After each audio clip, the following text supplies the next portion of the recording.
Merci de nous permettre de présenter ce travail. Je remplace un peu Pascal Médro qui a pas pu qui est dans l'avion en fait. Donc j'ai repris le topo donc pour évaluer. Donc la question c'était comment évaluer la qualité de vie, voir ce qui l'améliore, ce qui l'impacte, et c'est surtout ciblé donc sur les patients avec cardiopathie congénitale. Donc il y aura quelques points communs par rapport à la présentation qui a été faite avant Virginie, mais donc je passerai un peu plus rapidement sur ces points-là. Donc déjà, pourquoi on va parler de qualité de vie, ça a déjà été abordé tout à l'heure, mais c'est surtout pour un peu cette nouvelle tendance, cette nouvelle épidémiologie qui est possible grâce à l'amélioration des pratiques, où maintenant, la question c'est plutôt de vivre plutôt que survivre avec une cardiopathie congénitale. Et les chiffres à l'appui nous montrent que c'est une question qui devient importante parce que maintenant la survie n'est plus une question majeure. Si on prend, selon bien sûr la sévérité de la cardiopathie, maintenant, si on prend un exemple de cardiopathie sévère à deux ventricules, on arrive à 86% de survie. Bien sûr, les ventricules uniques, on a 71%, mais devant cette franche amélioration de la survie, on peut enfin se poser la question de la qualité de vie et donc d'évaluer donc les différents déterminants qui sont en rapport avec ce paramètre. Donc ça, c'est une des publications qui a été faite par Pascal en 2017, donc qui évaluait la plupart donc, des éléments qui étaient en lien direct avec la qualité de vie. Donc c'est des choses qu'on connaît, hein, donc la NYHA, voilà, ça va être sur le confort du quotidien du patient, la prise de médicaments. Et après, il faut prendre en compte aussi plein d'autres éléments, notamment l'impact sur la sexualité, la spiritualité, les revenus, l'âge, le sexe, la famille et d'autres points qu'on abordera donc par la suite.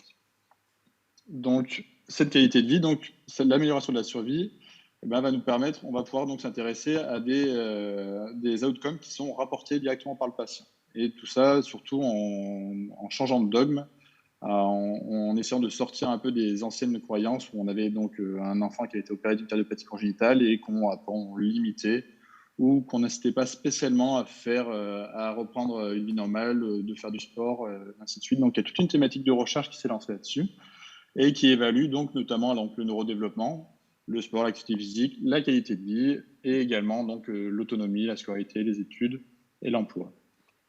Donc pour débuter le propos, je repasse rapidement sur le neurodéveloppement qui a déjà été largement abordé tout à l'heure, donc qui est un des critères en lien avec la qualité de vie, qui est facilement évaluable, mais surtout qui a un certain intérêt, notamment déjà pour la recherche évidemment, et aussi pour la communication qu'on va pouvoir faire avec les patients. Donc, si on prend, ça c'est un article assez connu qui est publié dans Circulation en 2012 par Marino, qui nous donne le pronostic neurodéveloppemental des cardiopathies congénitales et qui nous donne donc, il classe par sévérité ces différentes cardiopathies congénitales et on s'aperçoit que le pronostic neurodéveloppemental est vraiment corrélé à la sévérité de la cardiopathie. Et également, une des choses souvent qu'on oublie de dire dans les topos, c'est que les cardiopathie quand même, sont souvent associées à des syndromes.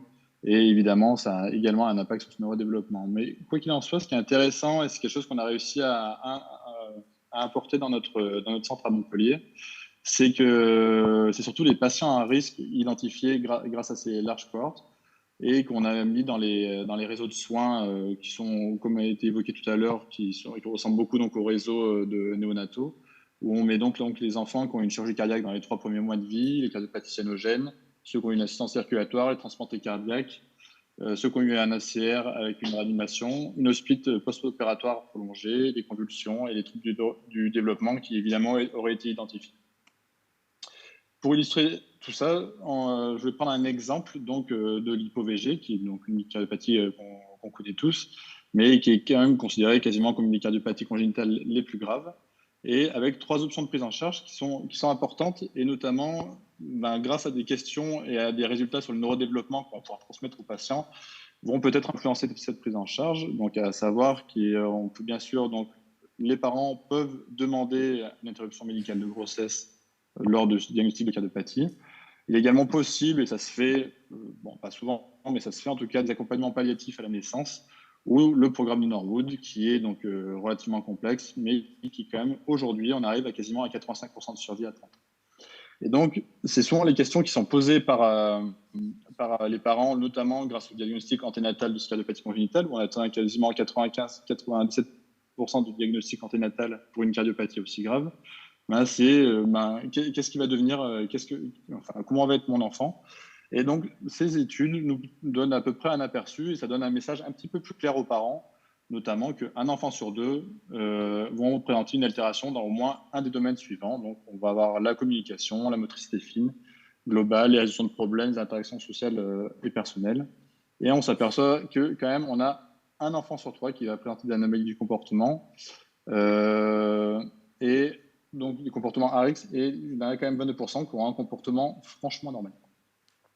Donc, tout ça, ça a quand même permis de changer un peu le discours qu'on donne aux parents, notamment, voilà, c'est parce que souvent, les enfants sont un peu trop petits à cette étape-là pour qu'on puisse intervenir, mais c'est des éléments qui sont importants à donner et pour savoir, pour que les parents donc, aient une information bien claire. D'arrêter d'avoir donc notamment d'avoir une attitude rassurante et parfois une attitude où on a tendance à banaliser ces cardiopathies, qui certes, cardiopédiatre, on est tous très intéressés par ces cardiopathies, mais dans la vie de tous les jours, ces enfants sont clairement pas normaux. On ne peut pas se permettre de dire que ces enfants sont normaux. Et c'est grâce à ces études qu'on a un peu plus de bagages pour l'évoquer. Donc, pourquoi c'est pas encore totalement généralisé. Donc ça fait partie quand même des questions qui sont importantes à se poser. On voit qu'il y a un certain progrès, mais il y a quand même un blocage peut-être au niveau du diagnostic prénatal parce qu'il y a quand même la complexité de l'annonce à faire pour le cardiopédiatre qui pose le diagnostic d'une cardiopathie complexe. Donc, qu'est-ce qu'il peut dire comment ne pas trop influencer le choix du parent? Comment ne pas être trop noir? C'est quand même un sujet qui est complexe. Peut-être un manque d'expertise sur la partie neurologique des cardiopédiatres, avec quand même une activité qui est très importante dans nos différents centres, avec beaucoup de consultations et peut-être pas assez de temps dédié donc à l'aspect neurologique. Et également, et très probablement, un manque de ressources, avec un manque de neuropsychologues, peut-être d'infirmiers en pratique avancée. Et des solutions semblent voir le jour. Donc, il y a la recherche qui déjà met le doigt sur ce problème. On a des réseaux qu'on peut utiliser, notamment les réseaux qui sont souvent issus donc des cohortes de prématurés, qui peuvent être utilisés pour nos cardiopathies congénitales et qui vont proposer un suivi neurodéveloppemental pour nos patients et peut-être avoir des cliniques de neurocardio qui pourraient voir le jour par la suite. Je recible juste donc maintenant sur la qualité de vie. Donc ça a été largement abordé tout à l'heure sur ce qu'est la qualité de vie et comment on peut l'évaluer. Donc il y a différents questionnaires qui existent et en tout cas le bon questionnaire c'est celui, parce qu'il y en a plusieurs, notamment en pédiatrie, c'est celui qui est validé, qui est reproductible, qui est sensible au changement et également un petit détail qui a une traduction qui est validée. Après, souvent, quand on s'intéresse à la qualité de vie, il y a la question qu'on peut se poser également est-ce que j'utilise un questionnaire générique qui a l'avantage d'être applicable à toute la population ou un questionnaire qui est spécifique à la maladie? Donc ça, c'est un choix qu'il faut faire avant de faire son étude. Mais c'est vrai que par habitude, on a pris l'habitude d'utiliser les questionnaires génériques qui nous permet de nous comparer à d'autres populations et des populations de contrôle d'enfants sains. Et je ne reviendrai pas, donc ça a été abordé donc, sur le PET scale. C'est un des questionnaires qui est le plus utilisé actuellement, dont je ne reviens pas. Donc, concernant nos enfants qui ont des cardiopathies congénitales, qu'est-ce qu'il en est sur les différentes études qui ont été faites sur l'évaluation de la qualité de vie de ces enfants? Donc, ça, c'est une étude qui a été publiée récemment dans le Journal of Pediatrics en 2022. En grande partie donc avec Pascal Amedro et notre collègue Johanna Calderon qui travaille avec nous à Montpellier et qui est spécialisée donc sur le neurodéveloppement, qui vient d'Harvard sur cette thématique, et donc qui sont intéressés à la qualité de vie des enfants de 8 ans qui étaient porteurs de cardiopathie congénitale, et ils sont intéressés donc ils ont classé ces cardiopathies congénitales en sous-groupes. Ça c'est quelque chose qui est assez complexe à chaque fois qu'on fait une étude, c'est quelle classification on utilise. Donc, il y a des classifications qui sont officielles. Il y en a qui la choisissent par eux-mêmes. Donc, c'est bien sûr critiquable.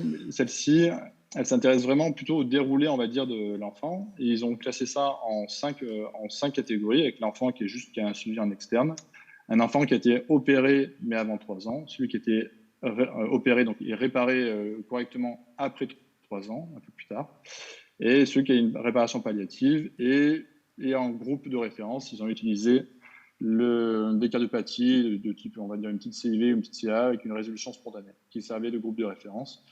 Mais on s'aperçoit que la qualité de vie est diminuée à partir du moment où l'enfant a été opéré, quand on compare à celui qui a été suivi juste en externe et celui qui a une résolution spontanée. Donc, en gros, c'est un lien direct avec la gravité de la cardiopathie. L'autre chose qui a influencé, c'est plus l'âge de l'intervention était tardive et plus la qualité de vie était diminuée. Autre chose, ça c'est un travail qu'avait fait Pascal Amédro en 2015 entre la France et la Belgique lors de sa mobilité, où il avait comparé 282 cas de pattes à 180 contrôles. Et il s'était intéressé juste à la qualité de vie donc, de ces patients qu'il avait comparé à des enfants issus d'école, une vraie population de contrôle, qui n'était pas malade. Et donc, ce qui était intéressant, c'est que sur une cohorte relativement large de 280 patients, au final, en moyenne, la qualité de vie déclarée par les enfants n'était pas si altérée que ça. Et au final, on avait une qualité de vie similaire dans quasiment 7 dimensions sur 10 comparée au contrôle. En revanche, ça, c'est un élément qu'on reprendra par la suite. Quand on s'intéressait au questionnaire rendu par les parents, ils étaient quand même plus critiques sur la qualité de vie de leur enfant. Et ils considéraient que cette qualité de vie était altérée, eux, dans 4 dimensions sur 5. Donc ça, c'est un élément qui revient souvent quand on fait la qualité de vie, où on s'aperçoit que les parents sont souvent plus critiques que les patients. Ça s'explique par différents phénomènes. Souvent, ce qui est décrit, c'est le phénomène de coping, où les patients s'habituent par eux-mêmes à leurs conditions. Si on prend l'exemple, si on a un copain, par exemple, qui aurait un ventricule unique, par habitude, quand il arrive dans un bâtiment, il va plutôt prendre l'ascenseur plutôt que l'escalier. Naturellement, il va éviter des situations qui mettraient en difficulté et qui, au final, il ne souffre pas, enfin, ça n'altère pas spécialement sa qualité de vie. C'est quelque chose dont il n'a pas spécialement conscience, mais qui fait. Et par rapport à cette qualité de vie, donc ça va permettre aussi de se comparer à d'autres maladies pour répondre à différentes questions. Par exemple, ça, c'est une étude qui s'était intéressée à comparer des enfants qui avaient un TDAH, un enfant qui avait un cancer, une paralysie cérébrale, à des enfants sains. Donc c'est intéressant. On peut à peu près ça aide à illustrer les propos, enfin, pour savoir où est-ce qu'on peut se situer. Donc, bien sûr, c'est des statistiques, c'est des moyennes. Mais l'avantage de ces questionnaires génériques, c'est que ça permet ce genre de comparaison. L'autre chose, c'est vraiment extrêmement pratique, c'est en recherche. Et notamment, donc, ça, c'est des exemples qu'on avait aimé faire. Donc, c'est pour évaluer, par exemple, des programmes qu'on met en place. Est-ce qu'il y a un intérêt d'évaluer la qualité de vie? Enfin, est-ce qu'on a un impact sur la qualité de vie des patients? Donc, pour cette situation, on s'est intéressé à la qualité de vie des enfants qui faisaient une surveillance d'INR par coagut-check, donc une autosurveillance. Donc, on a arrêté de faire des surveillances biologiques en laboratoire. C'est eux-mêmes, avec leurs parents, qui se faisaient leur surveillance d'INR grâce à un coagut-check qui ressemble à un appareil de dextro. Et pour montrer que c'était efficace, pour vendre le programme, au niveau de l'ARS, pour que tout passe bien, on a fait notre étude qui a montré un outcome positif sur l'utilisation de coagut-check sur la qualité de vie. Autre exemple, c'est par exemple, on a fait un programme de TP où voilà, je ne vais pas revenir sur l'intérêt des programmes de TP, mais c'était donc aussi valider l'intérêt de l'ETP. On va pas pouvoir comparer l'intérêt de la transition de l'âge pédiatrique à l'âge adulte sur la mortalité, parce qu'il faudrait faire des études sur 20-30 ans, chose qui est compliquée à faire. En revanche, la qualité de vie, c'est quelque chose qui est plus simple à faire, et on s'aperçoit donc de faire un programme de transition sur des patients. Donc, c'était un essai randomisé contrôlé qu'on a fait sur Montpellier. Et le fait de faire un programme ETP, d'autonomisation, un programme en ambulatoire, on s'est aperçu que ça avait une amélioration sur la qualité de vie des patients. C'est un essai qui était par exemple randomisé, contrôlé grâce à une population similaire qui avait un programme de transition qui était décalé d'1 an. Et on s'apercevait que celui qui avait reçu le programme la première année avait une meilleure qualité de vie que celui qui l'avait reçu la deuxième. L'autre chose pour évaluer donc la qualité de vie, c'est l'activité physique. Ça, c'est une thématique qu'on a beaucoup développée à Montpellier et qu'on est en train de répandre un peu partout en France. C'est l'activité physique qui est évaluée par l'épreuve d'effort cardio-respiratoire. Et donc ça consiste, comme vous le savez, à faire une épreuve d'effort sur vélo ou sur tapis roulant. On va évaluer donc la VO2 max, qui sera le reflet de la capacité d'effort du patient. On a des normes. Si on a une capacité qui est au-dessus de 80%, on va parler en Z-score, qui est au-dessus de la valeur attendue, on va considérer que l'enfant a une aptitude physique normale. Et si c'est en dessous, on va pouvoir dire qu'elle est normale et surtout, on va pouvoir aller dépister quelle est la partie qui est limitante pour sa capacité physique, notamment cardiovasculaire, respiratoire, musculaire, ou un ensemble de tout ça. Et ça nous permet de donner des éléments pour travailler, pour améliorer cette condition physique. Pourquoi l'activité physique? Donc ça, c'est un papier qu'on avait fait dans notre équipe également, où cette fois, on s'est intéressé donc, à 202 enfants avec cardiopathie congénitale de 8 à 18 ans qui ont fait une épreuve d'effort cardio-respiratoire. Et on s'est intéressé à savoir, est-ce que l'épreuve d'effort est corrélée à la qualité de vie? Et on a trouvé, bien sûr, qu'il y avait une très bonne corrélation entre la VO2 max donc la capacité d'effort et la qualité de vie. Et que cette corrélation, d'ailleurs, encore une fois, était encore meilleure quand c'était les parents qui répondaient au questionnaire de l'activité physique. Donc, ça nous mettait encore un élément en plus pour souligner l'intérêt de cette activité physique. Et c'est quelque chose qui plaît en plus parce que ça donne un compte-rendu détaillé avec des points à améliorer. Ça donne des données chiffrées. Je pense que ça rassure les gens aussi d'avoir un phénomène, d'avoir un compte-rendu aussi détaillé plutôt qu'une valeur de qualité de vie. Et donc, à partir de là, on a lancé un large programme d'évaluation des épreuves d'effort cardio-respiratoire chez des enfants avec cardiopathie congénitale. C'était intéressé à 500 enfants avec cardiopathie congénitale qu'on avait comparé à des contrôles d'enfants sains. Et ben, on s'apercevait que l'aptitude physique était il y avait une altération de cette aptitude physique 3 fois supérieure aux contrôles. Là, quand on dit 3 fois, ça paraît important. Si on met les vrais chiffres, les contrôles avaient 6% d'altération d'activité physique, les cardiopathes 18%. C'est pas non plus énorme. Mais ça nous a permis de voir que cette activité physique était altérée notamment dû à un problème musculaire, un déconditionnement musculaire. C'est des enfants en fait qui ne faisaient pas de sport, qui avaient une activité physique, ils s'auto-limitaient. Et ce n'était pas du tout un problème cardiaque, contrairement à ce qu'on pourrait s'attendre.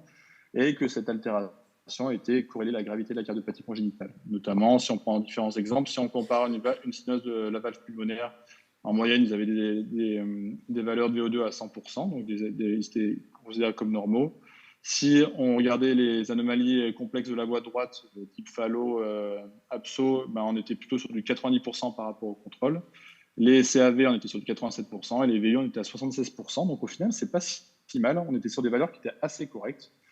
Mais la chose, quand même, pour modérer ce propos, c'est qu'on a fait la même étude, on a repris les mêmes patients qu'on a regardés 4 ans plus tard. Et là, par contre, le résultat est beaucoup plus alarmant. Et on s'aperçoit que ces enfants, en fait, autant ils étaient 3 fois plus déconditionnés au temps 1, autant 4 ans plus tard, ils étaient 8 fois plus déconditionnés. Donc ça, c'est quand même un élément qui est très important à prendre en compte, c'est que c'est un phénomène qui est dynamique et qui s'aggrave avec le temps. Donc, c'est vraiment, on s'aperçoit que là, on a des échelles d'âge vraiment vers 17-18 ans. Il ne faut pas hésiter à les redépister, ces enfants, parce que c'est quelque chose qui s'installe doucement, mais qui s'aggrave. Et on commence à avoir de plus en plus de littérature qui nous montre que ces enfants, en fait, commencent à faire des complications à l'âge adulte avec des infarctus beaucoup plus précoces. On commence à avoir des complications des cardiovasculaires beaucoup plus précoces que ce qui est attendu. Et ça nécessite donc une intervention. Donc, je passe rapidement là-dessus. Donc, pour notre programme, en fait, on a voulu largement diffuser cette épreuve d'effort cardio-respiratoire au niveau national en facilitant l'utilisation. Et pour ça, on a fait de nombreuses études sur le sujet pour essayer de bien communiquer en disant, voilà, c'est bon, en fait, c'est facile à faire une épreuve d'effort. Et en plus, vous pouvez mettre tous vos enfants sur une épreuve d'effort cardio-respiratoire. On a essayé de lever les leviers qui posaient des problèmes pour l'utilisation de cette épreuve d'effort. Et notamment, donc, on a travaillé à faire de nouvelles normes. On a réussi à faire donc de nouvelles normes qui, en plus, comprenaient des enfants en surpoids, chose qui est intéressante, surtout quand on sait que quasiment 30% de notre population avec maladie chronique, notamment avec cardiopathie congénitale, est en surpoids. Donc, ça faisait 30% de population qu'on ne pouvait quasiment pas étudier en épreuve d'effort cardio-respiratoire. Et en plus, on a défini des valeurs pathologiques. Et pour ça, donc, on a fait une étude rétrospective, on a repris nos épreuves d'effort sur 10 ans, où on a sélectionné tous nos enfants normaux, et dont des obèses, donc quasiment 25-30% d'obèses. Et on a 909 enfants de 11 ans, avec une cohorte représentative, donc 5% de dénutris, enfin avec des poids en dessous de la normale, et 25% de surpoids-obésité. Donc ça, c'était notre cohorte française, et qu'on a voulu valider sur une cohorte de validation d'enfants allemands et américains. On voulait vraiment faire quelque chose de large. Et donc, on a 232 enfants, dont quasiment la moitié d'Américains et d'Allemands. Et Et donc, c'est quelque chose qui marche, hein, tout simplement. On s'aperçoit que quand on utilise le nouveau modèle, là, sur la cohorte de validation, on s'aperçoit qu'il y a une très bonne corrélation. Que les enfants soient obèses, dénutris ou poids normaux, on arrive vraiment à estimer la VO2 qui est attendue. Contrairement aux équations qui étaient préexistantes, notamment, là, vous voyez les points rouges, c'est les patients qui présentaient une obésité où on était incapable de donner des chiffres d'épreuves d'effort cardio-respiratoire. Donc, c'est des enfants non seulement qui ont un problème d'obésité et qu'en plus, on ne pouvait pas proposer grand-chose par rapport à ça. Pour finir d'illustrer ce propos, voilà, quand on utilise les équations, les anciennes équations, on s'aperçoit que tous les enfants en rouge, là, obèses, étaient sous-estimés sur notre cohorte. Et les enfants plutôt dénutris, qui peuvent avoir quand même des problèmes de conditions physiques, étaient plutôt surestimés. C'est les petits points bleus en dessous. Donc à partir de ce moment-là, on a continué à élargir ce travail. Et donc tous les paramètres d'épreuve d'effort cardio-respiratoire, pour ceux qui en font, et ben maintenant on a des Z-scores pour tous les paramètres et ça facilite grandement l'interprétation et ça facilite l'utilisation de l'épreuve d'effort cardio-respiratoire. Et on a mis en place une application pour retrouver ces Z-scores directement. Ou sinon, il y a des Excel qui existent pour en rentrant les formules. Donc, pourquoi je vous parle de tout ça et à quoi ça sert d'évaluer l'épreuve d'effort cardio-respiratoire? C'est que, on a constaté qu'on a une altération de l'activité physique. Et qu'est-ce qu'on peut proposer? On a proposé, et c'est un essai randomisé contrôlé qu'on a terminé et qui est en cours de publication actuellement. C'est l'essai Kelly-Rab, dont la plupart des centres ont participé. Vous voyez là, sur les différents points de la carte, donc il y avait beaucoup de centres parisiens. On avait Lyonnais, bien sûr, on avait chez nous, Bordeaux. On avait donc beaucoup de centres et on a inclus donc les patients de 12 à 25 ans qui présentaient une altération de l'activité physique. Et on a proposé un programme de réhabilitation cardio-pulmonaire avec un week-end en centre de réhabilitation où ils faisaient bien sûr de l'activité physique, mais il y avait également de la kiné, de l'éducation thérapeutique, de la psychologie, des diététiciennes. Donc c'était vraiment un programme qui s'intéressait vraiment aux patients. Et on avait donc, et par la suite, à la fin de cette semaine, ils avaient un suivi par un éducateur éducateur physique adapté qui leur faisait 2 entraînements par semaine à domicile pour donner une certaine flexibilité et vraiment essayer d'avoir une bonne adhérence du patient, notamment donc des enfants de pédiatrie, avec 2 fois 1 heure. Et on faisait des journées de rappel. On faisait en gros 3 journées de rappel où on refaisait ce programme-là sur une seule journée pour évaluer la motivation, savoir ce qu'il fallait corriger. Et au final, est-ce que ça marche? Ça a marché. Et le critère de jugement qu'on a pris pour vérifier son efficacité, c'était l'amélioration de la qualité de vie à 1 an de la prise en charge, ce qui était un peu un risque quand même, parce qu'à la fin du programme des 3 mois, évidemment, ils avaient une meilleure qualité de vie, mais en fait, on avait un effet quand même qui perdurait sur l'année. Et après 1 an, on avait, donc là, c'est le groupe de droite, c'est le groupe qui est réhabilité avec une amélioration significative de la qualité de vie de ces patients. Donc, c'est l'article est actuellement en reviewing dans l'European Heart Journal. Donc, normalement, il sera publié dans pas très longtemps. Donc, en conclusion, qu'est-ce qu'on peut en faire de tout ça, là, entre les troubles du neurodéveloppement, la qualité de vie, l'activité physique? Est-ce que le futur n'est pas là? Donc, ça, c'est un PHRC, c'est pas un PHRC, c'est un programme de recherche européen qui est financé entre la France, la Belgique et l'Allemagne, et qui essaye d'allier tout ça, où on va dépister donc nos patients avec cardiopathie congénitale avec une altération de la capacité d'exercice. Une fois dépistés, ils vont avoir un programme de réhabilitation qui va être associé à un programme de réentraînement moteur également, et qui va réévaluer, donc faire de la rééducation donc neurocardiaque. Est-ce que c'est pas là le futur? Donc à voir. Donc l'étude est actuellement en cours, donc bien sûr elle est financée, et là on est en train de monter il y a une énorme logistique derrière, comme vous en doutez, c'est un programme européen. Donc, de voir quelle plateforme on utilise, c'est quelque chose qui est un peu complexe, mais qui va bientôt avoir lieu. Et parce que, on est cardiopédiatre, mais la plupart, on est aussi pédiatre, c'est que cette thématique, en fait, c'est une thématique qui peut franchement s'exporter, donc évaluer cette qualité de vie, l'activité physique, le neurodéveloppement. Là, je vous ai donné l'exemple de la cardiopathie congénitale où on l'a évalué, que c'est altéré, on propose une réhabilitation. Dans nos programmes, on s'est pas amusé, mais on a exploré tout ça pour plein d'autres maladies, la drépano, les enfants survivants de cancer, les asthmatiques, les mucos, les diabètes, l'obésité. Et la plupart du temps, on arrive quasiment au même constat, en fait, que ces patients qui ont des maladies chroniques, en fait, ont franchement une altération de l'activité physique. Et donc, ça, on a pu l'évaluer. Et c'est des patients pour lesquels il faudrait sûrement proposer également des programmes de réhabilitation pour essayer de prévenir les complications cardiovasculaires à venir de ces patients. Ils ont des maladies chroniques, mais leur éviter d'autres complications par la suite. Et pour ceux qui font de la réa, donc, on a un programme également donc, d'évaluation post-réanimation des enfants qui auraient été hospitalisés pour un SDRA léger à sévère et pour lesquels ils auraient eu une ventilation mécanique, où on évaluera ces patients à 6 mois de leur sortie de réanimation, notamment sur des épreuves d'effort cardio-respiratoire et des explorations fonctionnelles respiratoires. C'est une étude qui a la promotion par le CHU de la Réunion par Yael Lévy, qui a été financée donc par un PHRC interrégional auquel on participe au niveau donc, de Bordeaux, Montpellier et la Réunion. Et donc il existe des choses.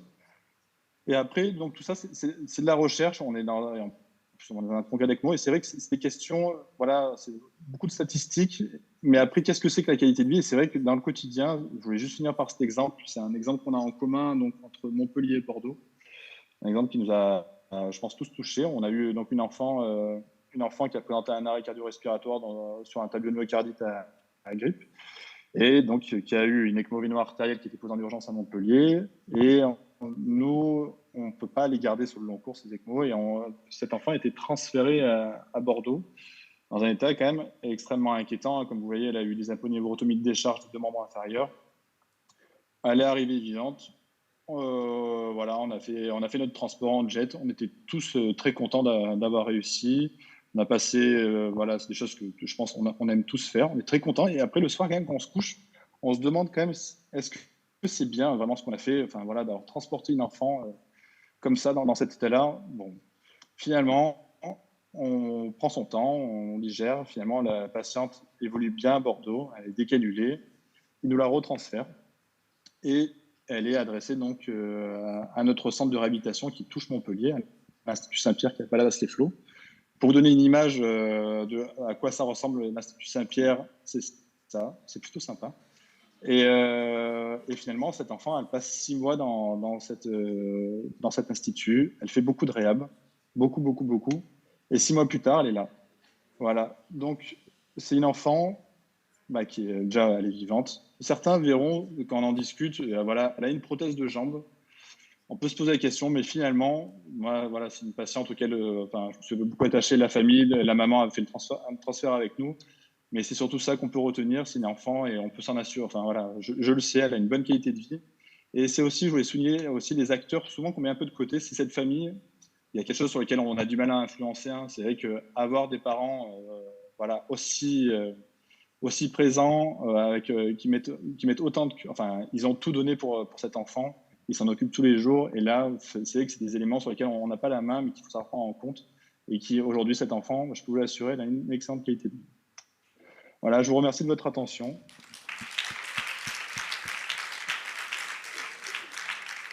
Merci beaucoup Arthur pour cette présentation. Pierre, si tu veux me rejoindre pour qu'on discute ensemble aussi de ce qu'on n'avait pas discuté suite à ta présentation. Est-ce que vous avez des questions dans l'assistance? Pierre a une question. Non? Si. Alors. Eh ben, viens Pierre, si tu veux. Moi j'avais une question en attendant. Il y a quelqu'un qui lève la main. En attendant qu'on donne le micro, est-ce que le dépistage de la qualité de vie donc, apporte un bénéfice direct pour le patient? En d'autres termes, est-ce que cette façon d'explorer le patient rattrape des choses qui auraient été ratées par les autres types d'exploration neurodéveloppementale un peu plus classiques ou autres? Est-ce que le questionnaire de qualité de vie, est-ce qu'il y a un bénéfice direct pour le patient? Est-ce que ça va permettre de mettre en place des choses différentes de ce qu'on aurait pu faire par d'autres moyens? Ça vous va si je réponds? Ouais. Oui. Oui, en fait, ça permet de dépister. Il y a quand même différentes, c'est ce qui a été évoqué tout à l'heure quand on a présenté l'exemple du PET scale, en fait, c'est que l'avantage de ces questionnaires de qualité de vie, c'est que ça explore quand même différentes dimensions. Il y a bien sûr le fonctionnement, bon, il y a l'aspect physique, émotionnel, mais il y a aussi le fonctionnement social et scolaire. Donc, quand on donne le résultat, on peut donner un résultat brut, on va dire, il a une qualité de vie à 60, ça vaut ce que ça vaut. Mais souvent, on peut donner quand même le résultat avec certaines normes attendues par ses sous-dimensions et pour voir ben, où est-ce que l'enfant aurait des difficultés. Est-ce que c'est plus sur l'intégration scolaire? Est-ce que c'est plus sur le physique? Et donc, ça donne quand même des orientations ça peut donner des notions de dépistage quand même et savoir sur quoi on pourrait plus s'appuyer. Après, c'est toujours pareil, hein, toutes les présentations qu'on a vues sur la journée, tout dépend du réseau qu'il y a derrière aussi, quoi. Est-ce que si je suis en consulte de cardio, j'arrive jeudi, ben, j'ai un enfant qui a une qualité de vie médiocre et qui a une mauvaise intégration scolaire, quel réseau j'ai derrière en fait pour prendre ça en charge. Donc, c'est vrai que pour l'instant, vous le voyez, hein, je pense qu'il n'y a pas grand monde qui s'amuse à faire des questionnaires de qualité de vie à part, lors de la recherche. Ça s'est pas encore implanté dans notre pratique courante, alors que c'est quand même ancien comme pratique. C'est surtout la question, c'est de savoir qu'est-ce qu'on en fait. Et c'est pour ça que j'insiste sur la qualité physique. C'est dur à dire, hein, de justifier, mais c'est l'épreuve d'effort cardio-respiratoire. C'est un examen qui a des données chiffrées. Et je pense que pourquoi ça marche, c'est aussi parce qu'on a réussi à définir, on a donné des seuils. On a dit, ben, si tu as c'est un Z-score en dessous de 1,64, eh ben, on peut te proposer un programme de réhabilitation. Et je pense que c'est la réponse qu'on donne à toutes ces évaluations qui est importante. Et en complément, un exemple pratique qui me vient là, des rencontres au CRTA. Le CRTA, donc il y a un vrai problème quand même d'accompagnement des enfants en France et ailleurs, les auxiliaires de vie scolaire, la scolarité adaptée, les ordinateurs pour les dyslexiques, l'intégration de ses parents, etc. Mais par exemple, le CRTA, donc eux voient beaucoup d'enfants dans le cadre de dépistage de troubles scolaires par les infirmières scolaires, les psychologues scolaires, médecins scolaires. Et donc, c'est un bon portail d'entrée quand même pour mettre en place des adaptations dans la vie scolaire. Et au CRTA de Nantes, qui s'occupe notamment, eux, ils ont un gros truc sur la neurofibromatose. Et ils commencent aussi à avoir des petits patients cardio. Et donc, c'est un portail d'entrée quand même qui facilite la mise en place de mesures d'aide dans la vie scolaire. Donc ça, c'est un bénéfice qui est évident. Alors évidemment, si on opère 250 malades par an et qu'on les envoie tous au CRTA, il y a un moment donné, il y aura un blocage.